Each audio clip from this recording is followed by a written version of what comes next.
Bom dia a todos, já estamos juntos, iniciando mais um conteúdo, mais um momento de compartilhar saberes aqui nesse espaço preparado para você, um espaço onde transitamos teologicamente com outros assuntos do universo científico para podermos construir um pensamento muito mais amplo, muito mais plural e até muito mais diverso dentro de um contexto de ciência e também diálogo. Agora, hoje, nós vamos começar aqui uma série de assuntos, já abrindo caminho para uma live que vamos ter hoje ou essa semana ainda, sobre teologia no período pós-guerra, ou pós-Segunda Guerra Mundial.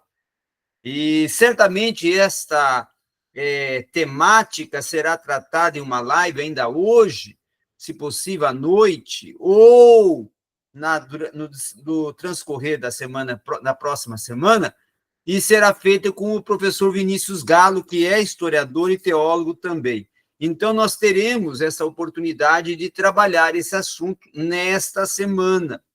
Agora, tendo em vista que iremos falar de teologia pós-Segunda Guerra, eu vou fazer agora um conteúdo para nós abrirmos o caminho para esta conversação, já sobre a questão social, política, histórica, dos efeitos pós-Segunda Guerra, dentro do contexto que podemos até dizer de questões mais voltadas para a sociedade, para a política e até para um próprio contexto histórico, porque trata-se de um assunto de nível histórico, ok? Quando nós tratamos, então, das questões, principalmente nacionais socialistas alemãs, tá? Nós vamos ver, claro, e sempre vai ser falado, da figura de Adolf Hitler, a qual ele foi o motivo, o estopim, não é, da Segunda Guerra Mundial em 1945. Fundamentalmente, nos anos de 1933 até 1942, esse conceito de espaço nacional, não é, era designado o espaço vital, o Lebensraum, tá?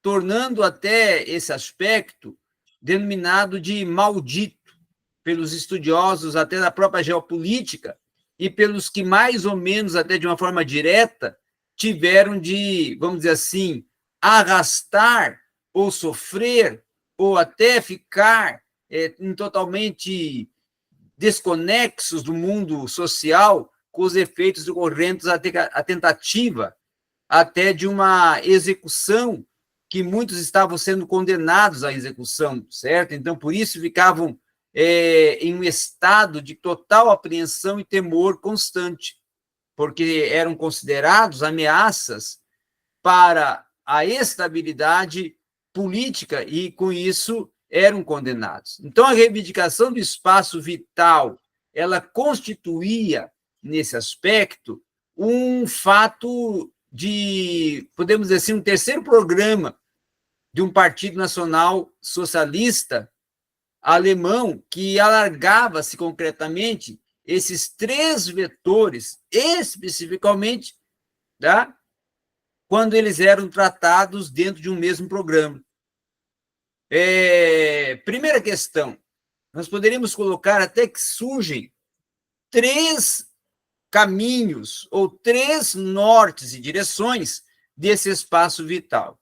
O espaço vital para a extensão do território da Alemanha para determinadas áreas vizinhas, em especial a da Europa Oriental, consideradas como sua zona de influência, tá, do partido, o espaço vital para a produção de bens agrícolas e também industriais, que eram indispensáveis para a manutenção de toda uma população alemã, considerada essa uma raça superior, e o espaço vital para um repovoamento com as populações alemãs, que eram consideradas, dentro do solo alemão, as que tinham maior condição de influência genética e que estavam sendo ameaçadas pelas influências genéticas alheias, em especial as decorrentes das populações judias, que foi, quem sabe, esse o fator mais propulsor para a guerra e a verdadeira raiva, ódio psicopático que nutria Adolf Hitler contra os judeus e contra todo o contexto judaico. Então, este era um sonho de uma grande Alemanha, de uma Alemanha que ia tomar-se, vamos dizer assim, a grande exponência mundial, certo? Então, a imposição política associada ao vetor militar, ela constituía um ingrediente, vamos dizer assim, natural, principalmente na cimentação da teoria, nos extensos espaços do continente europeu, até para uma construção, tá, de uma influência de todas as áreas globais, para que a Alemanha viesse, na verdade, ser a nação que dominasse, ser a nação que imperasse, certo? E eles visavam, assim, obter, na verdade, um conjunto territorial e social cuja as dimensões, acompanhando o próprio Max Weber, que fala sobre isso, deveriam ser determinadas por um caráter subjetivo e também por relações que as pessoas e os grupos iriam implicar, não é? Portanto, se tornaria um fenômeno, na verdade, a proposta era essa, tornar-se um fenômeno de dominação racional, tradicional ou até carismática. Só que de carismático não tinha nada, né? Mas eles tinham essa visão de tornar-se ou de ser carismáticos, né? Então, conceitualmente, esse espaço nacional, ele surgia como um espaço englobante, final, de um espaço que era social, econômico e concreto, e que era sobreposto aos espaços geográfico, político e estratégico que serviam de um esteio, um fundamento.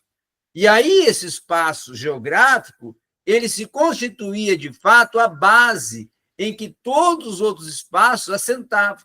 E esse espaço econômico, que era o mais influente em dados momentos, que todos os demais, eles abrangiam o abstrato, que era um conjunto nacional ou supranacional dessas relações de interesse para a economia em causa. Nele, até se ligando e interpenetrando uma teoria da localização de um multiplicador interregional e de uma internacionalidade e do desenvolvimento regional. Então, todavia, nós podemos simplificar que essa teoria do espaço econômico, que era incluída até na mística hitleriana de espaço, apresentava e propunha uma ideia de evolução que a realização se ligava ao termo, admitindo assim um vitorioso eixo, tá? Para a Segunda Guerra Mundial vir a desencadear. E aí, partindo de um pensador que foi muito, vamos dizer assim, feliz nas suas observâncias e nas suas deduções, na construção do seu pensamento pós-Segunda Guerra, que é o Kusk, ele vai dizer que os complexos parciais de um pensamento propostos pelo complexo total expuseram uma ideia apontando uma inviabilidade da inteira independência econômica dos Estados, o que causou uma necessidade de determinada guerra para constituir-se de complexos econômicos que seriam dirigidos pelas nações que iriam vencer, pelo que tivessem afirmado ou tivessem demonstrado maior poder e maior domínio. Então, essa era uma visão, essa era uma proposta também latente dentro desse contexto da guerra, tá? Então, as nações do bloco aliado da Alemanha, elas podíamos colocar aqui os Estados Unidos, nomeadamente o Reino Unido, e a própria França, e estas com auxílio daquela que iriam realizar efetivamente a referida evolução, que no caso era a Alemanha, seguindo muito mais tarde os países vencidos. Então, os países vencidos seriam obrigatoriamente forçados a seguir e a adotar tudo que eles viessem a propor, porque eles eram os que teriam o domínio. O domínio estava sobre eles, porque eles seriam os vencedores e teriam, com essa questão de ter vencido, com essa questão de terem conquistado vamos dizer assim, a visão de domínio pela vitória na guerra, eles teriam condições, então, segundo a visão deles, de serem os que ditariam todas as regras, não é? Ditariam todos os meios e caminhos para conduzir todas as nações dentro da visão e proposta política, social, sociopolítica e cultural que eles viessem a impor, tá?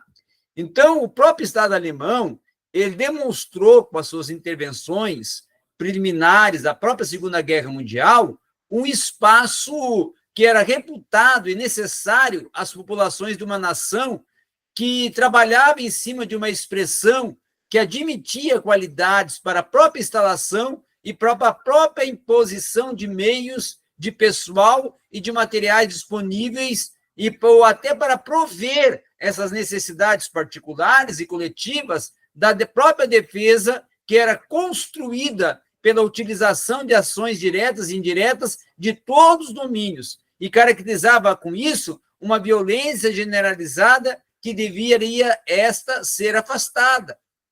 Então, nós podemos dizer que dentro dessas intervenções e dentro dessas propostas, eles iam apontando uma construção partindo para o seguinte norte ou direção. Primeiro, fazer uma ocupação territorial.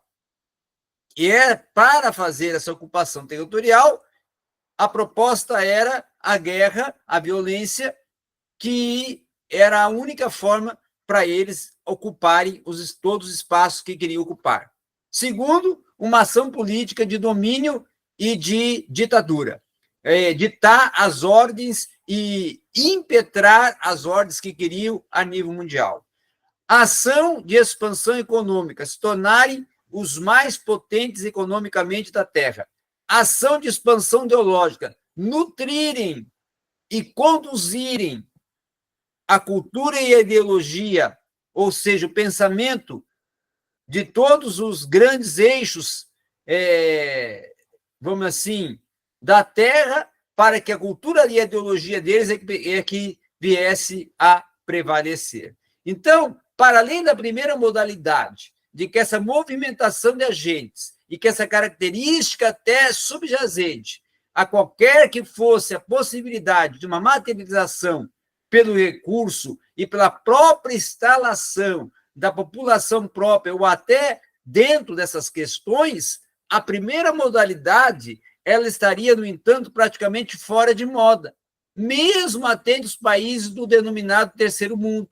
E essa utilização que estava, no entanto, sempre ao alcance de estados, porque, por falha das outras, ou incapacidade de uma montagem que vislumbrasse, tendo meios de força ou outra alternativa a conquistar esse espaço, elas seriam um bloco dominado, tá? Então, dentro dessa proposta, dentro dessa ótica, o Hitler seria o último governador de uma grande nação que, dando corpo às ideias de muitos milhões de alemães, ele utilizaria a violência global para concretizar a teoria do Ratzel, tá? Segundo a qual o homem, segundo essa teoria, tem a necessidade de abranger territórios suficientes para a completa e perfeita efetivação de um espaço político forte e respeitado,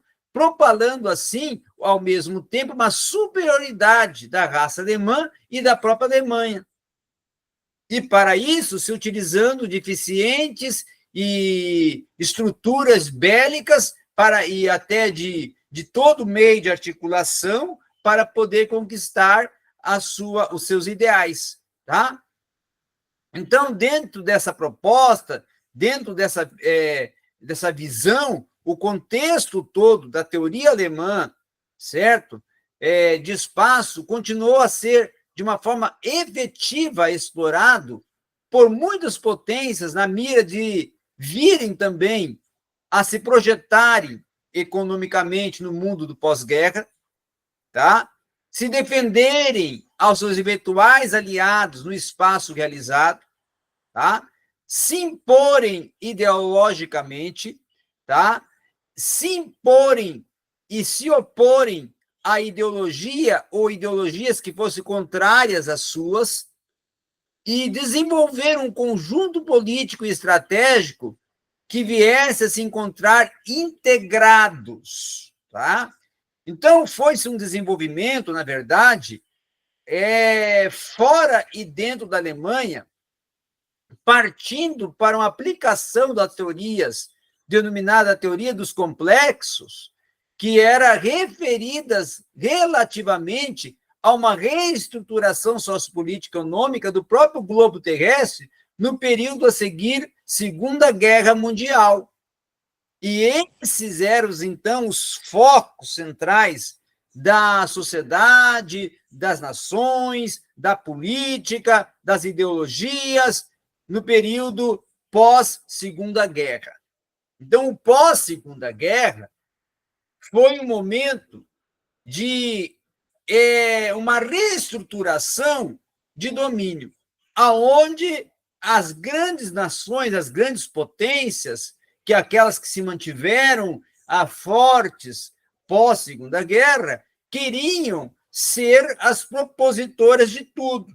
E, para serem propositoras de tudo, elas trabalhavam com todas as estruturas de pensamento, de cultura, de propostas, de projetos em todas as áreas para desenvolverem uma condição de se manterem no ápice econômico, no ápice social, no ápice cultural, a fim de serem as nações que ditariam as regras, as normas e todos os procedimentos para aquelas consideradas conjunto ou bloco de nações do terceiro mundo e de classificações geopolíticas que viessem cada vez estarem mais distantes das potências mundiais e que se tornariam nações reféns das nações que eram potências mundiais naquele período pós-Segunda Guerra. Ok?